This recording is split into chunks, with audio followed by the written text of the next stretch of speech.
මිළඟට doctor හර්ෂිත Silva ගරු මන්ත්‍රීතුමා ඔබතුමාට විනාඩි 6ක කාලයක් තිබෙනවා. Thank you, Honorable Chair. We support the resolution for the agreement between the Democratic Socialist Republic of Sri Lanka and the United Arab Emirates on the promotion and reciprocal protection of investments. This is the 29th such agreement. We have done 28 before. So we hope that this would help improve investments from the United Arab Emirates to Sri Lanka.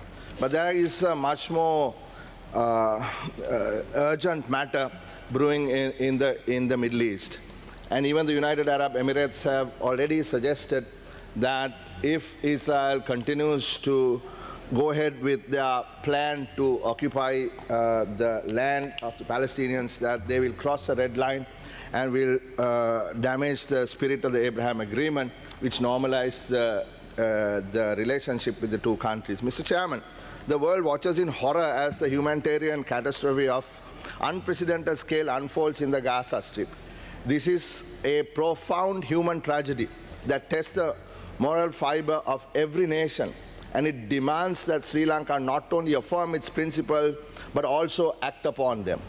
Our nation has a proud history of solidarity with the Palestinian cause, a relationship rooted in our non-aligned foreign policy and shared experiences. The current government's cautious posture represents a retreat from this principal legacy, and our task is to urge them to return to decisive action. Mr. Chairman, the demographics of Gaza, the West Bank and East Jerusalem, the three key occupied territories that were on the Middle East map before 7 October 2023 are being fast altered for nearly 2 years to today.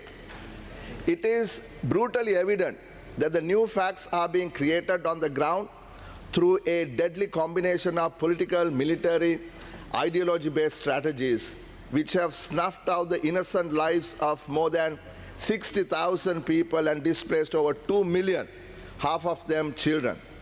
The aggressors have now begun to target Palestinian people in other areas of the occupied territory as well.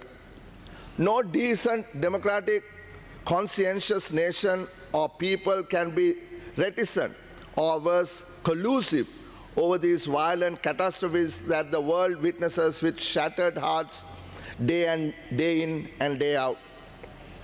Fundamental premise that should have ideally underpinned a reasonably negotiated political settlement to the Palestinian question since 1948 Nakba. What it means is the forced displacement and dispossession of the Palestinians have now been turned on their head. The right to return of refugees of the Nakba era and their descendants has been effectively throttled. Under international law, it is a right that should be fostered and facilitated.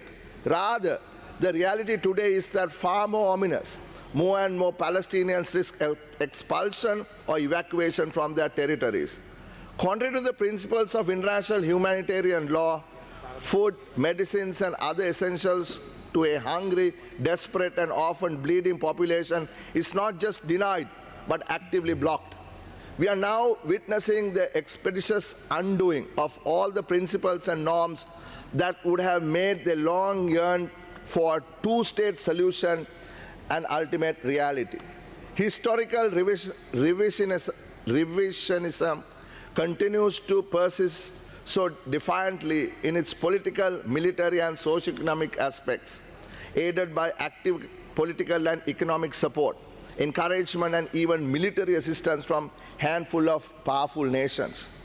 Sri Lanka recognized the state of Palestine as far back as 1989.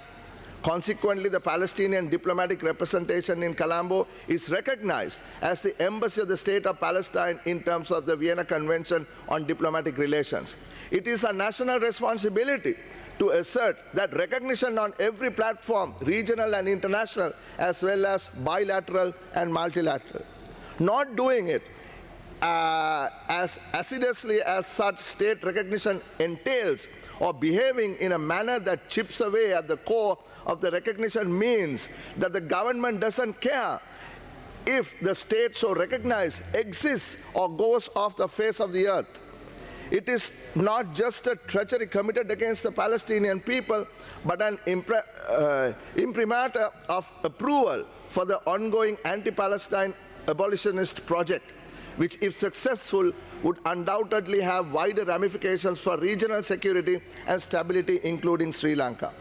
As we as representatives of people should ensure that the Palestinian people are not denied their due place, and all attempts to reduce them to subhuman are frustrated.